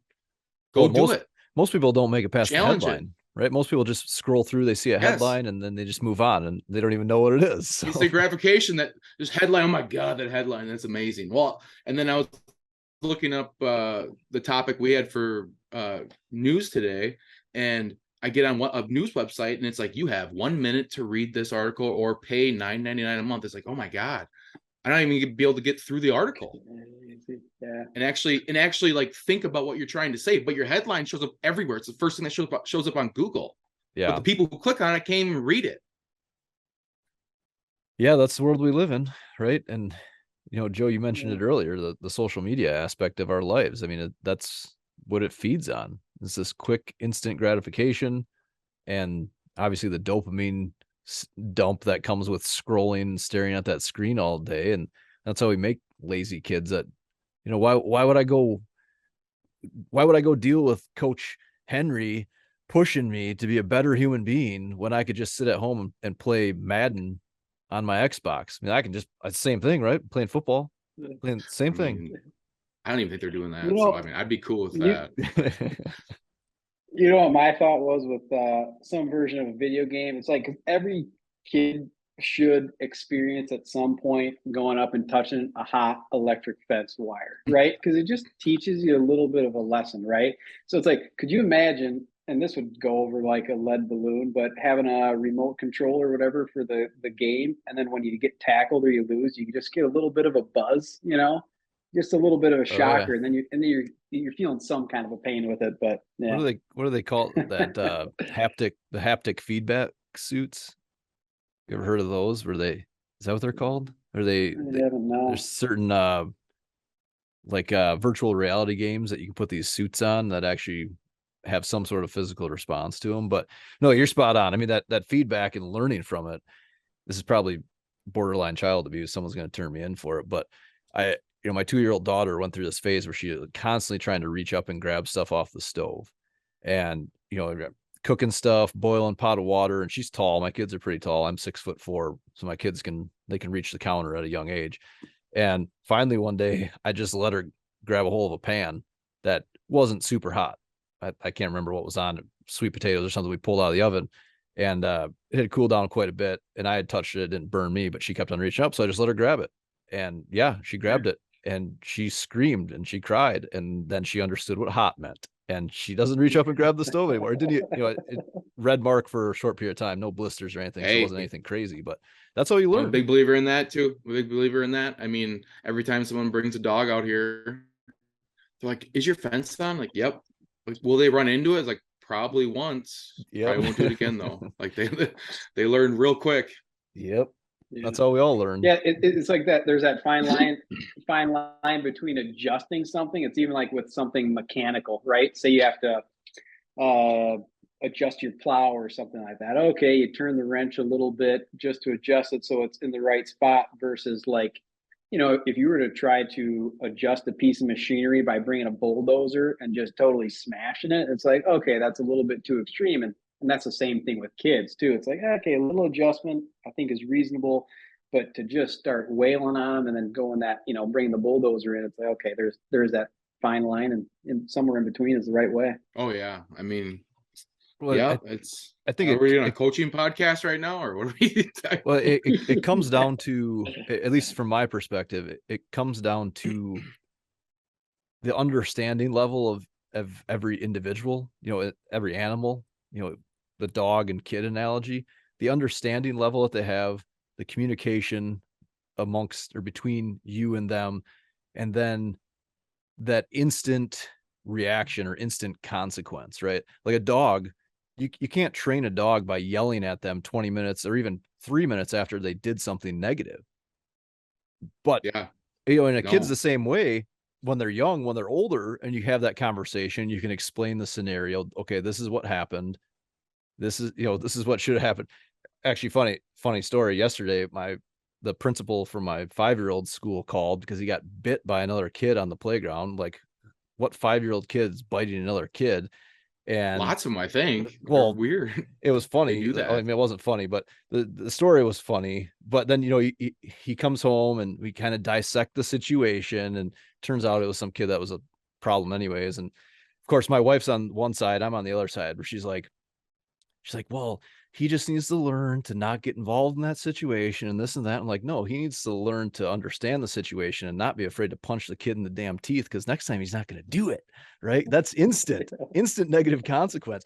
Funny enough, the kid bit him hard enough that he has got a bruise in the shape of teeth marks on his wrist, but he pulled his hand or his wrist out of this kid's mouth so fast that it ripped one of his teeth out.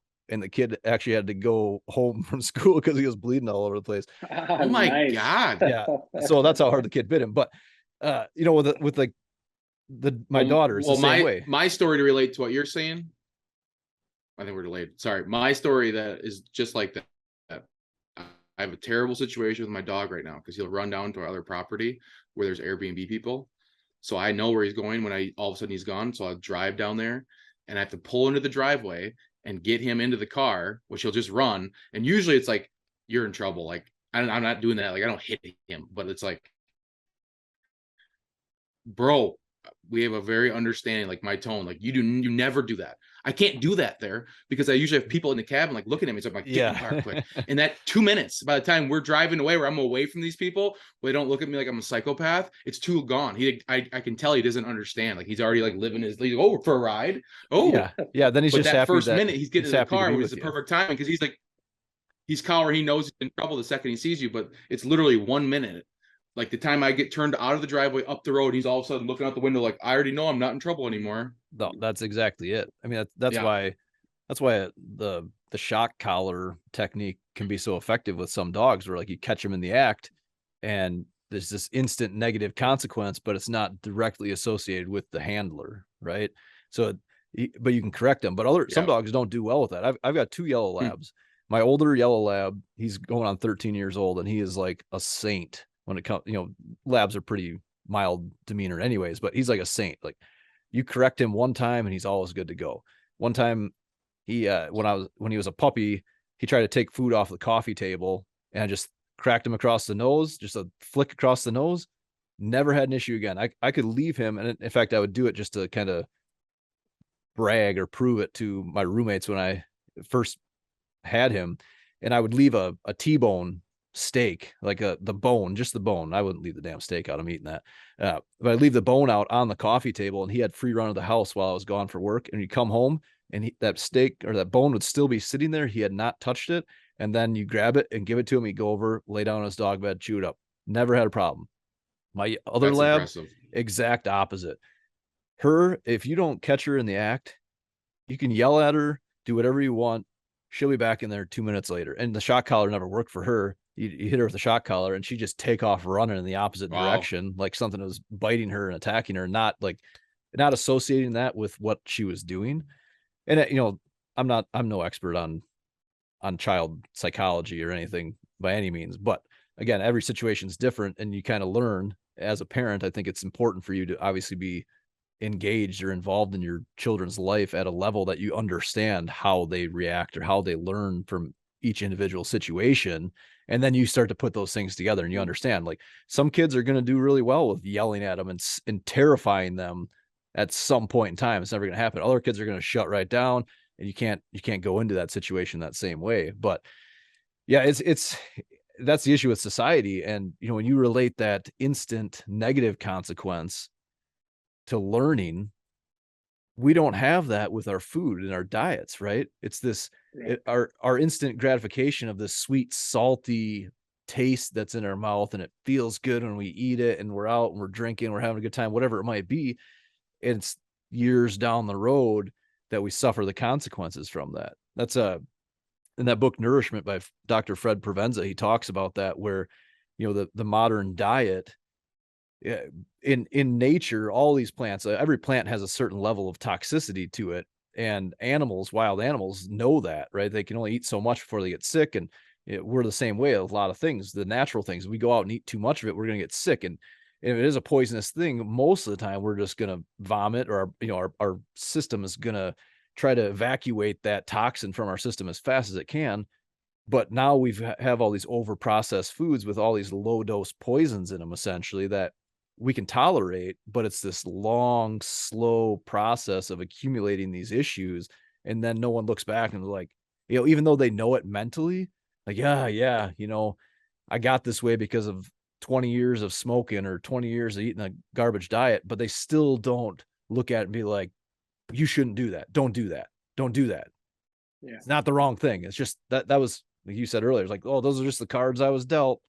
Better luck next time. Well, there's no next time, right? YOLO, right? We only have one life. So we need to pay attention to those things and learn. And that's where I'm at. A big reason for this podcast, a big reason for everything I do is my kids, obviously, and trying to get ahead of these situations so that they're not dealt a crappier deck than everyone else. And, not to be all doom and gloom, because like we've talked about before, Taylor, it's like, I think we do live in kind of an exciting time where we have the technology and we have the research and the data to look back at things and go, this isn't working for us anymore. So let's develop new technology, new systems that, ultimately just kind of mirror what we already knew with nature, mimic the things that nature has perfected, but use those in a way that makes more sense. But it has to come down to doing what's right versus doing what is most profitable at the end of the day, or it's never going to work out. It's also just, you got to be profitable with those things. You can still be profitable in these things. It's just, it's all of this. It's the critical thinking part of it, because it's the critical thinking in business too. It's like, it's not, you can't, there isn't a lot of business models that are like that, where you can just, it's simple. I put this thing in, I take this thing out, and then I end up with this thing. Yeah, no, and you're spot everything on. usually is a little bit more complex. You can absolutely be profitable with it. You just can't be profitable with it if you try to put that square peg in a round hole, which is the system that they've created, right? And that's exactly where that critical thinking comes in. It's like, how can you be profitable? It's very, very possible to be profitable and also beneficial to humans and everyone else in the ecosystem, right? And not just exploit some element of it. That's the easy way, is just exploitation, whether it's the customer or the environment or whatever it may be. And I think as time is going on, right, it's like, I guess I'm probably seeing that in my life, where it's like I see all these, there's like this generational change that seems to be happening. It's like these people that, like, I call them hardcore, like old timers, right? It's like they're moving on to the next generation. So now our generation is coming up, and eventually I think there needs to be like some version of like a step back, if that makes sense, as far as like profit is concerned, right? Because there's this big machine that's been going, as far as like commercial agriculture is concerned. But then, like you say, making that change to more regenerative type stuff, you can't maintain that level of production as it is right now, right? That's got to get stepped back. And it's like, Gabe Brown mentions that, where he talks about profit over production. And we, it goes back to, like, I think maybe pride of humans too. It's like, how many bushels per acre did you get on this ground, or whatever it is.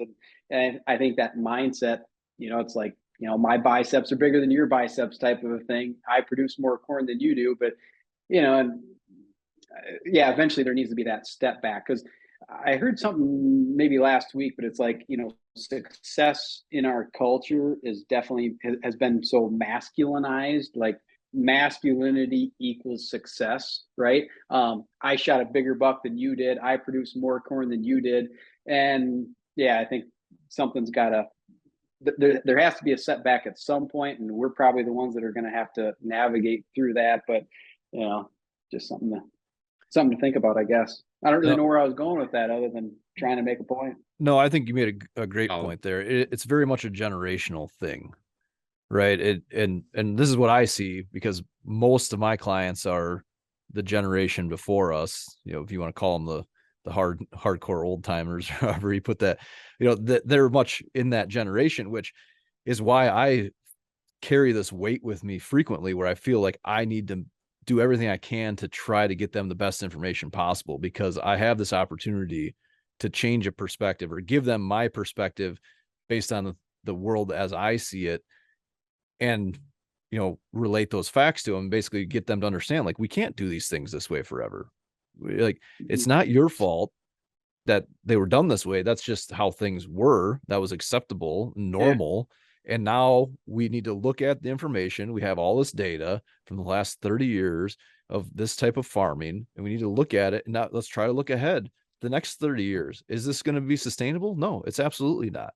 So that's where, at the end of the day, I think the facts kind of speak for themselves.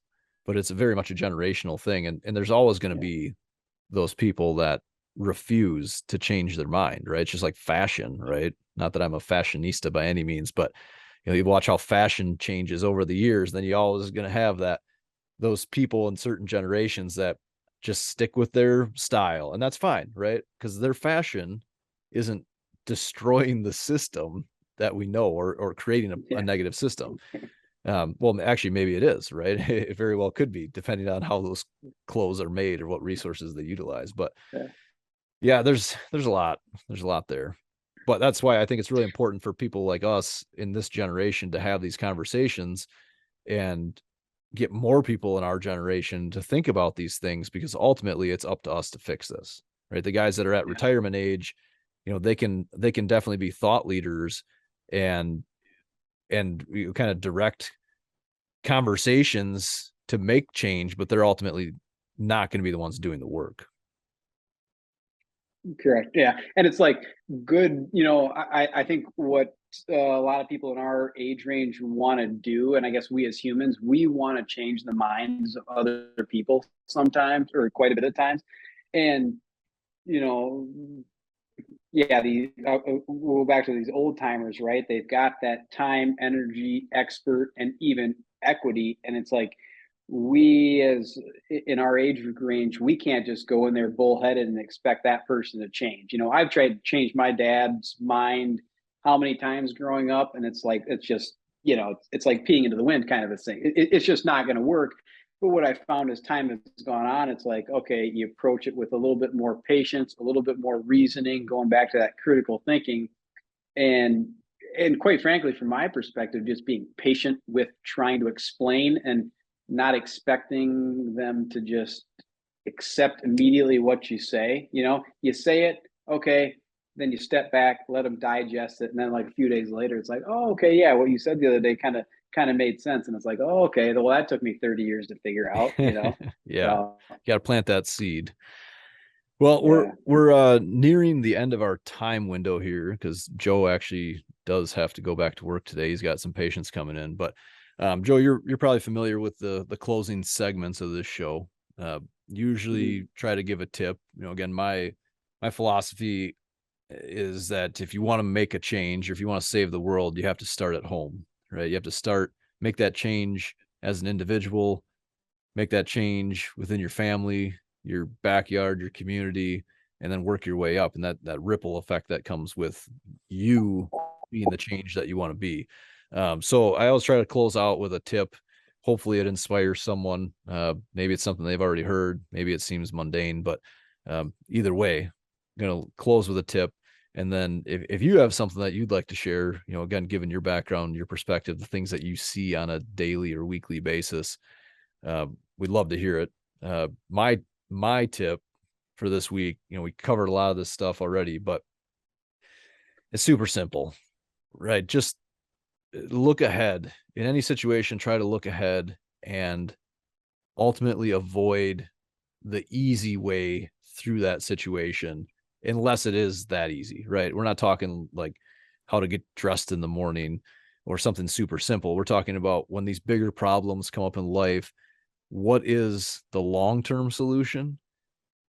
And is that solved with a quick, easy fix, or is that just a Band-Aid? So again, my tip is look ahead at every situation, look ahead down the road and try to avoid the easy, quick fix solution, because ultimately it's never going to be a sustainable solution in the end. So since we're talking about these kids, I truly do believe this is the biggest issue, is a lack of passion and a lack of the confidence to do things that you like. I think people are generally afraid to even talk about the things they're passionate about. So my challenge of people, because if the kids are like that now, that means their parents are like that. They're just mirroring them. Challenge yourself, think critically and try to be different in some way. And then, put that towards your kids, so your kids don't grow up, kind of like a lot of what I feel like they're doing is they're just preparing to be robots for the rest of their life, because they don't have the imagination or the confidence to go even just admit to something that they're passionate about, because someone might say that's stupid. So I think it's find a topic that you're passionate about and dive into it further, and then actually act on it, do something with it. Yeah. So you're saying be a good role model, right? But even the people listening, do it yourself. Just do it. Yeah. Show them the passion. Show by action. Yeah. Yep. Because that's part of it. A kid's not going to feel like there's a lot of hope in life if their parents come home every night.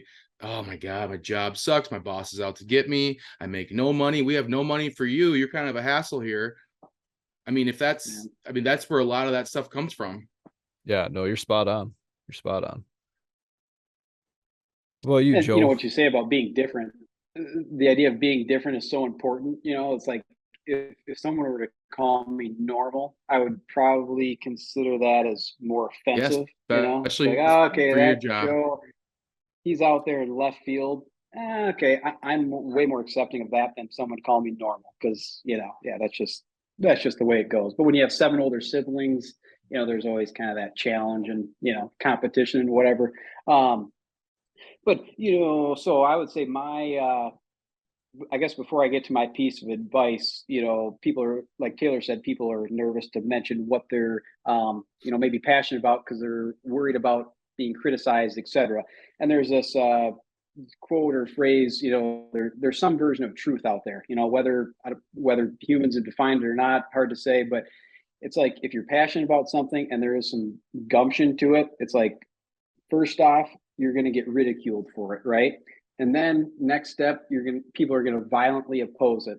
And then third step is then it's just going to be self-evident for everybody and thinking, well, why didn't we think that way, the whole time? And I think that's where, that's where I believe in this, regenerative agriculture and holistic land management approach. I think there's some truth in that. And I think, as time goes on, it's going to, unveil itself. But to get to my piece of advice, I would say number one, get out and move, and I don't mean that you have to go run marathons or do all this, P90X or even go to the weight room, right? Just go and do some version of movement. If you're bored, just go walk around the block, keep the body moving, right? Object in motion stays in motion. And then the other aspect of that too is, especially this time of year, if you're going out for a walk, bring a bag, go pick up some garbage, right? Especially when the snow melts like this, it's an eyesore for everybody. You got garbage, you got beer, you got, cigarette containers everywhere. Just go out and pick it up, because number one, it's going to make you feel better. Number two, it makes just the earth look a little bit better of what we have. And part of me wonders if, picking up garbage, am I just enabling other people's, bad habits? But ultimately, I don't think so. I think, people probably look at you like you're a little crazy, or you're kind of a hippie or whatever. You love the earth way too much.